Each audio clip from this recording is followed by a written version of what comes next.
Gouravelli reservoir నిర్మాణ పనులకు నిధులు కేటాయించింది సర్కార్ 2007లో ప్రారంభమైన రిజర్వాయర్ పనులు రీడిజైన్ సహా ఇతర కారణాలతో 17 ఏళ్లుగా కొనసాగుతున్నాయి. మాజీ సీఎం కేసీఆర్ నీటి సామర్థ్యం 1.4 టీఎంసీ నుంచి 8.23 టీఎంసీలకు పెంచుతూ రీడిజైన్ చేశారు. భూములు కోల్పోతూ ఉండటంతో నిర్వాసితులు ఆందోళనలు చేపట్టారు. రిజర్వాయర్ పూర్తి చేసి నిర్వాసితులకు అండగా ఉంటామని మంత్రి పొన్నం ప్రభాకర్ భరోసా ఇచ్చారు. ఇచ్చిన మాట ప్రకారం అధికారంలోకి రాగానే సీఎం డిప్యూటీ సీఎంతో చర్చించి నిధులు కేటాయించేలా చూశారు.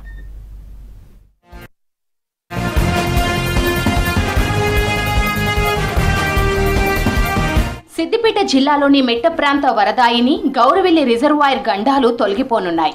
గత ప్రభుత్వ నిర్లక్ష్యంతో 17 ఏళ్లుగా రిజర్వాయర్ పనులు కొనసాగుతున్నాయి. 85% పనులు పూర్తయినా నీటిని నింపే అవకాశం ఉన్నా వ్యవసాయ భూములకు నీరు అందించే కాలువలు లేక రిజర్వాయర్ వినియోగంలోకి రాలేదు. ముంపు బాధితుల సమస్యలు కూడా ఏళ్లుగా పెండింగ్లోనే ఉన్నాయి. ఈ రిజర్వాయర్ నిర్మాణ పనులకు రేవంత్ సర్కార్ నిధులు కేటాయించింది. ఇన్ని రోజులు ఎప్పుడా అని ఎదురు చూసిన ఆకాంక్ష నిన్నటితో మాకు సహకారమైంది. అంతేకాదు త్వరలోనే ప్రతి ఎకరానికి కూడా నీళ్లు ఇస్తానని మాట కూడా ఇవ్వడం జరిగింది. అది త్వరలోనే మేము కూడా జరుగుతుందని ఆశిస్తూ సంతోషంగా ఉన్నామండి. ఈరోజు నిన్న చెప్పిన శుభవార్త వినగానే రైతుల్లో అందరిలో కూడా మంచి ఆనందం కూడా ఉంది. రైతులను నట్టేట అంటే రైతులను ఇవాళ రేపు అని మోసం చేసింది. ఇవాళ పొన్నం ప్రభాకర్ గారు మన ప్రభుత్వం వచ్చి 8 నెలల్లోనే ఈ ప్రాంతంలో ప్రజల సమస్యలు తెలుసుకొని ప్రజా పరిపాలనకు నాంది పలకడం జరిగింది. మరియు ఈ ప్రాంతానికి నీళ్ళు ఇవ్వడానికి సిద్ధంగా ఉంది. నాడు నేడు కాంగ్రెస్ గవర్నమెంట్లోనే ఇది సాధ్యమైందని చెప్పుకోక తప్పదు. రైతులందరూ సుఖ సంతోషాలతో సంతోషంగా ఉన్నారు. నాడు రుణమాఫీ చేసింది రాజశేఖర రెడ్డి అయితే నేడు రేవంత్ రెడ్డి గారు 7 నెలల కాలంలోనే 437 కోట్ల రూపాయలు హుస్నాబాద్ని సంబంధించిన రైతాంగం దృష్టిలో ఉంచుకొని ఇక్కడ కరువును దృష్టిలో ఉంచుకొని ఈ కరువు ప్రాంతాన్ని కోనసీమగా మార్చేందుకు నిధులు తీసుకొచ్చి కెనాల వరకు పూర్తి చేసి పూర్తిగా సాగునీరు అందించాలని చెప్పి ఒక తన కృషిని ఈరోజు ఫలించిందని చెప్పి చెప్పుకోవచ్చు. స్థానికంగా ఉన్నటువంటి అప్పుడు గౌరవెల్లి గండిపల్లి ప్రాజెక్టుకి సంబంధించినటువంటి నిర్వాసితులు ఏదైతే ఉన్నారో వారు ఎన్జీటీకి సంబంధించినటువంటి కేసు కూడా దాఖలు చేయడం జరిగింది. 2007 సంవత్సరంలో అప్పటి ముఖ్యమంత్రి వైఎస్ రాజశేఖర్ రెడ్డి రిజర్వాయర్ పనులకు శంకుస్థాపన చేశారు. 5 ఏళ్లలో నిర్మాణం పూర్తి చేయాల్సి ఉండగా రీడిజైనింగ్ తో పాటు ఇతర కారణాలతో 17 ఏళ్లుగా పనులు సాగుతూనే ఉన్నాయి. ప్రత్యేక రాష్ట్రం ఏర్పడిన తరువాత అప్పటి సీఎం కేసీఆర్ రిజర్వాయర్ ను విజిట్ చేసి రీడిజైన్ చేశారు. ఇక్కడున్న ఎత్తైన ప్రాంతంలో మాకు నీళ్లు తక్కువగా ఉంటాయి కనుక ప్రాజెక్టు నిండడం వల్ల బావులలో గ్రౌండ్ వాటర్ పెరుగుతుంది. ఇక్కడి యొక్క వ్యవసాయ భూములు సస్యశ్యామలమై పంటలు మంచిగా పండుతాయి. వలసలు వెళ్ళిన వాళ్ళు కూడా మళ్ళీ తిరిగి వారి యొక్క సొంత గ్రామాలలోకి వచ్చి వ్యవసాయాలు చేసుకోవడానికి కూడా వీలుంటుంది.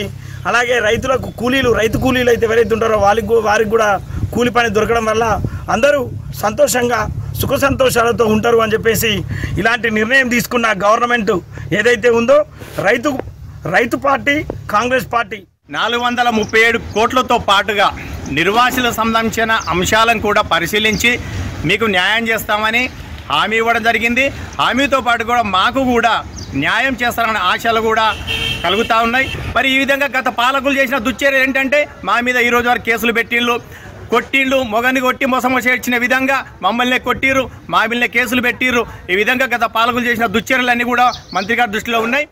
మాజీ సీఎం కేసీఆర్ గౌరవెల్లి రిజర్వాయర్ నీటి సామర్థ్యాన్ని 1.4 టీఎంసీల నుంచి 8.23 టీఎంసీలకు పెంచుతూ రీడిజైన్ చేశారు. దీంతో అదనంగా భూసేకరణ చేయాల్సి వచ్చింది. భూములు కోల్పోతుండటంతో నిర్వాసితులు ఆందోళన చేపట్టారు. కోర్టును ఆశ్రయించారు. ఆ టైంలో వారిని రాత్రికి రాత్రే అక్రమ అరెస్టులు చేయించారు. భూ నిర్వాసితులకు అండగా మంత్రి పొన్నం ప్రభాకర్ పోరాటం కొనసాగించారు. కాంగ్రెస్ ప్రభుత్వం అధికారంలోకి రాగానే సమస్యను పరిష్కరిస్తామని హామీ ఇచ్చారు. ఇచ్చిన మాట ప్రకారం సీఎం రేవంత్ తో చర్చించి రిజర్వాయర్ పనులకు 437 కోట్లు కేటాయించేలా చూశారు. ప్రాజెక్టుకు నిధులు చేసినందుకు రేవంత్ రెడ్డి గారికి ధన్యవాదాలు, కృతజ్ఞతలు చేస్తున్నాము. మాకు గౌరవెల్లి ప్రాజెక్టు నిండితే మంచిగా నీళ్లు వస్తాయి, మాకు పంటలు బాగా పండుతాయి. మేము పచ్చగా ఉండాలని, నీళ్లు మాకు మంచిగా రావాలని రేవంత్ రెడ్డి సార్కి కోరుతున్నాం. పొన్నం ప్రభాకర్ గారి సార్కి మాకు రైతులను మేము ఎన్నడూ మా పొలాలను మేము వ్యవసాయం చేసుకుంటూ పోయేటోళ్ళను మమ్మల్ని అకారంగా మా భూములు ఇండ్లు అన్నీ గుంజుకొని జైల్లో వేసి మమ్మల్ని మానసికంగా ఎంతో ఆవేదన గురి చేశారు. ప్రాజెక్టు కంప్లీట్ చేయడంతో పాటు నిర్వాసితులను అప్పుడు గత ప్రభుత్వం ఎలా ఇబ్బంది పెట్టిందో అవన్నీ ఆ ప్రభుత్వానికి రేవంత్ గారికి కానీ మంత్రి పొన్నంరావు గారు కానీ చాలా సంతోషకరం. అదేవిధంగా 437 కోట్లు కేటాయించడం మాకు ఎంతో ఆనందంగా ఉన్నది. మా సమస్యలు ఇప్పటికైనా నెరవేరుతాయి. రిజర్వాయర్ పనులకు నిధులు కేటాయించడం పట్ల హర్షం వ్యక్తం చేస్తున్నారు రైతులు. సీఎం రేవంత్ ప్రభుత్వానికి ధన్యవాదాలు చెప్తున్నారు. ప్రాజెక్టు పూర్తయితే భూగర్భ జలాలు పెరిగి సాగునీటి సమస్య ఉండదని ఆనందపడుతున్నారు.